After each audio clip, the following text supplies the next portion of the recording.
Herkese merhaba, yeni bir videoyla karşınızdayım. Bugün 400 yıl önce İzmir nasıl bir yerdi onu size anlatacağım. En son yaptığım videoda 400 yıl önce Ankara'yı anlatmıştım. Aslında bu videolara başlamadan önce bunları bir seri olarak düşünmüştüm. Belki devamını getiririm. 400 yıl önce Anadolu şehirleri nasıldı onlarla ilgili genel bir fikir vermesi için bu videoları hazırlıyorum. Videoyu hazırlarken yararlandığım kaynakları videonun açıklama kısmına ekledim. İsteyenler oradan bakabilirler. Videonun tam metnine ise blog sayfamdan ulaşabilirsiniz. Hazırsanız başlıyorum. İzmir antik çağlarda Akdeniz'le Anadolu'yu birleştiren kervan yolunun başlangıç noktasıydı. Verimli toprakların oluşturduğu Batı Anadolu, dış dünya ile olan ilişkilerini fırtınalara kapalı bir limanı olan İzmir aracılığıyla yürütüyordu. İzmir'de Osmanlı hakimiyeti 1424'te başlar. II. Murat İzmir'i Osmanlı topraklarına katar. Daha öncesinde Aydınoğulları Belliği, Haçlılar ve 1402'de Timur tarafından şehir ele geçirilmişti. İzmir fethedildiğinde küçük bir sahil kasabasıydı aslında.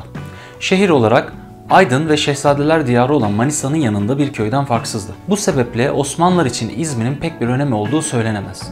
Yalnızca batıya olan ilerleyişte arkalarında kendilerine ait güvenli Anadolu'nun bir parçasıdır. İzmir o dönem Anadolu'ya gelen gezginlerin günlüklerinde de pek bahsedilmez. İzmir'in şehirleşmesi ve büyümesi 1600'lerden sonra başlamıştır. İzmir, Osmanlı idaresine geçtikten sonra Aydın sancağına bağlı kaza merkezi yapılır. 1600'lü yıllarda İzmir yavaş yavaş şehirleşmeye başlar. Piri Reis'in haritasında bariz bir şekilde görülebilir. Bu yıllarda İzmir'de açılan konsolosluklar Avrupa ile olan ticaretin gelişmesi sebebiyledir. Şehirdeki gelişme sorunları da beraberinde getirir. Korsan saldırıları, eşkıyaların yağma ve talanları güvenlik sorunlarını doğurur. 1610 yılında şehrin güvenliğini sağlamak için eski kale onarılır. 1670'lerde Köprülü Fazıl Ahmet Paşa şehri yeniletmek için kentin en önemli caddelerine kaldırım taşı döşenmesini, şehre su getirmek üzere su kemerleri inşa ettirilmesini, ticareti kolaylaştırmak için bir gümrük binası inşa edilmesini ister. İzmir'in şehirleşmesini etkileyen en önemli olay depremdir. Tarih boyunca şehirde pek çok deprem yaşanmıştır. Özellikle 1688'de yaşanan depremde şehir harap olmuştur. Yaklaşık 15.000 kişi hayatını kaybetmiş, neredeyse tüm evler yıkılmış ya da hasar almıştır. Deprem sonrası çıkan yangın ise şehri viraneye döndürmüştür. Yangının büyümesi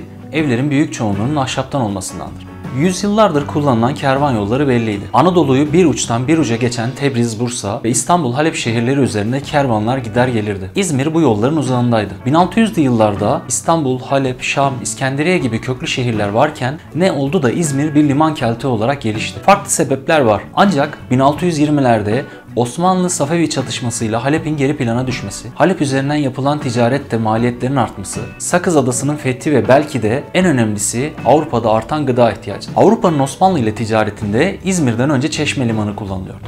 Buradan alınan mallar Ceneviz kontrolündeki Sakız Adası'na götürülüyordu. İzmir ve çevresindeki köyler iklim ve doğal şartlar açısından tarıma elverişliydi ki bugün de öyledir. İzmir'in İstanbul için önemi saray ve başkent halkı için gıda temini yapılacak bir şehir olmasıdır. İzmir limanından kalkan gemilerin çoğu başkente tahıl, meyve, zeytinyağı taşırdı. Yani bir deyişle İzmir, İstanbul için bir meyve sepetiydi. İstanbul için İzmir'in önemini anlamak amacıyla Osmanlılar'da tahıl ihracının padişah iznine bağlı olduğunu ve kıtlık oluşan Urla'ya dahil tahıl gönderilmesinin saray izniyle gerçekleştiğini bilmek sanırım farkındalık oluşturacak. Hatta 1592 yılında İngilizlere verilen tahıl ticareti izni sarayın iaşe sıkıntısı çekeceği düşünülerek 1594'te iptal edilmiştir. 1600'lü yılların başında açılan konsolosluklar İzmir'in yükselişinin bir göstergesidir. Avrupalı tüccarlar İzmir'den kuru üzüm, incir, şarap, zeytinyağı, pamuk, ipek alıp yünlü kumaşlar, kahve, baharat, şeker, kağıt, cam ve çeşitli madenler getirirdi. Ticaretin artması şehirde çeşitli sorunları doğurmuştur. Başkent için önemli olan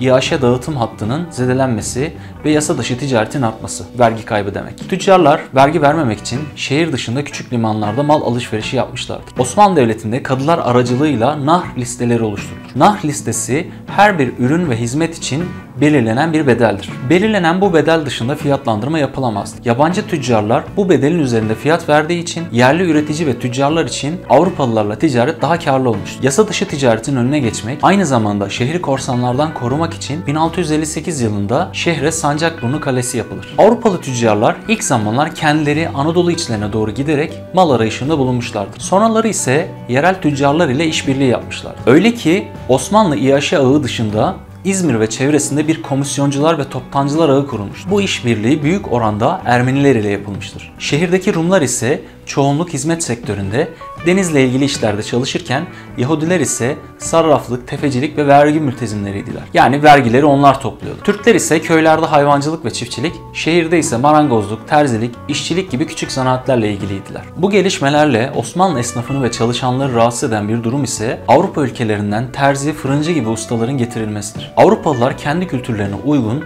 kıyafet ve mutfak oluşturmak için kendi ustalarını getirdiler. Osmanlı esnafı bu konuda şikayetçi oldu. Ancak kapitülasyonlardan dolayı pek etkili olamadılar. Bir sahil kasabası olan İzmir'in 1530 nüfusu 1250, 1575 nüfusu ise 2650'dir. Bu dönem 2000 kadar Müslüman Türk, kalan nüfusu Rumlar oluşturuyordu. İzmir, Bizans için önemli bir şehirdi ancak İzmir'in Türklerin eline geçmesiyle Rum nüfus İstanbul'a göç etmiştir. Zaman içerisinde uluslararası ticaretin artması, açılan konsolosluklar ile çevre köylerden ve şehirlerden İzmir'e göç olur. Şehrin nüfusu 1640 yılında 40 bin, 1660 yılında ise 70 bin olarak tahmin edilmektedir. Nüfusun çoğunluğunu Türkler oluşturur. Geri kalanı ise Rum çoğunlukta Ermeniler ve Yahudilerdir. Rum nüfusu 18. yüzyılda Girit ve Mora Yarımadası'ndan olan göçleriyle ciddi biçimde artar. Bu gelişmelerle birlikte İzmir, İstanbul'dan sonra Osmanlı'nın en kozmopolit şehridir. Şehirde her topluluğun oturduğu mahalle birbirinden ayrıdır. Türkler şehrin güneyinde, Rumlar şehrin kuzeyindedirler. Bir de Avrupalı tüccarların yerleştiği Frenk mahallesi bulunmaktadır. 1600'lü yıllarda Yahudi nüfus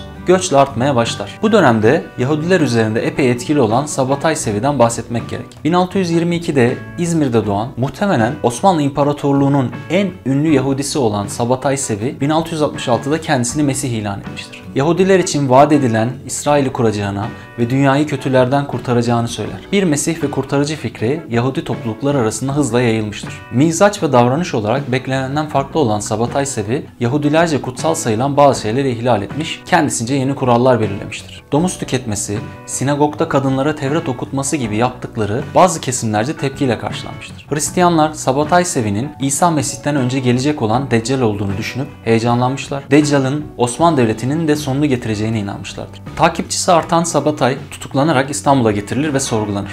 Ardından hapse atılır. Hapisliği müritlerinin sayısını artırınca serbest bırakılır ve Müslüman olması istenir. Sabbatay'ın Müslümanlığı seçmesiyle Aziz Mehmet Efendi ismi verilir. Bu dönemde değinmek istediğim bir konu ise İzmir'de salgın hastalıklar. İzmir'in uluslararası bir liman olarak gelişmesinden sonra dünyada görülen salgın hastalıklar daha sık görülmeye başlar. Özellikle veba 1680 yılında İzmir ve çevresinde 30 bin kişinin ölümüne sebep olmuştur. Veba kaynaklı ölümler uzun süre aralıklarla devam etmiştir. O dönemle ilgili ilginç bir durum ise salgının Frenk mahallesinde daha az görülmesidir. Bunun sebebi ise sakinlerin salgın döneminde şehir dışına ya da bağ evine gitmeleri, gıda maddelerini dışarıya sarkıttıkları sepetlerle eve aldıktan sonra iyice yıkamaları ve tütsülemeleridir. Bu dönemde şehirde öne çıkan sosyalleşme mekanları bozahane, kahvehane ve meyhanelerdir. Yine 1600'lü yıllarda başlayan tütün kullanımı da meyhane ve kahvehanelerde yaygınlaşmıştır. Tütün kullanımının yangın riskini artırdığından dolayı yasaklanması istenmiştir. Muhalefet ortamı olmaması için kahvehaneler özellikle denetim altında tutulmak istenmiştir. Kahvehaneler ciddi bir sosyalleşme ortamı. Çok farklı kesimlerden insanlar bulunur. Gezgin dervişler, dışarıdan gelmiş gidecek yeri olmayanlar, yeniçeriler, nakkaşlar, tavla ya da kumar oynayanlar müdavimleriydi. Karagöz, Hacivat gibi gölge oyuncuları, sihirbazlar, meddahlar da kahvehanelerde gösteri yaparlar. 1671'de İzmir'e gelen Evliya Çelebi 200 meyhane, 40 kahvehane ve 20 bozahane olduğunu söyler. Hatta farklı mesleklerin kendi kahvehaneleri olduğu bilinir. Tütüncüler kahvesi, deveciler kahvesi, hamallar kahvesi gibi. Avrupalı tüccarların yerleştiği şehrin en zengin ve gözdeğeri Frenk Caddesi'dir. Bugün Alsancak ve çevresi olarak ifade edilen yer. O yıllarda şehrin en güzel ve dayanıklı evleri bu bölgedeydi. Evlerin arka bahçeleri portakal ve limon ağaçlarıyla süslenmişti. Evler genelde 2 katlıydı. Denize bakan evlerin basit tahtadan iskeleleri vardı. Bu iskeleler çoğu zaman kaçak mal ticareti için kullanılıyor. Evlerin alt katı depo, üst katı hane olarak kullanılırdı. Avrupa'dan gelen zenginler Frenk Caddesi'nde kendilerini bir Hristiyan şehrinde hissettiklerini söylerler. Fransız, İngiliz, Venedik bayrakları dalgalandığından olsa gerek. Burası sanki birçok küçük devletin oluşturduğu federatif bir yapıydı o zamanlar. Her azınlık kapitülasyonlarla kendi konsolosuna bağlıydı. Konsolosun durumu ise valinin otoritesini dengelemekteydi. İzmir'de sanki ikili bir yönetim söz konusuydu. Gezgin Tournefort 1701'de İzmir'in diğer Anadolu şehirlerinden daha bakımlı ve güzel olduğunu söyler. O yıllarda Frenk Caddesi'ndeki dükkanların bir zenginlik göstergesi olduğunu belirtir. Evet, 400 yıl önce İzmir'le ilgili benim söylemek istediklerim bu kadar. Yaptığım kaynaklardan derlediğim bilgiler sonucunda size böyle bir panorama çıkarmaya çalıştım. Daha farklı şeyler söylenebilir, konu biraz daha ayrıntılandırılabilir. İleri okuma yapmak isteyenler açıklama kısmındaki kaynaklara bakabilirler.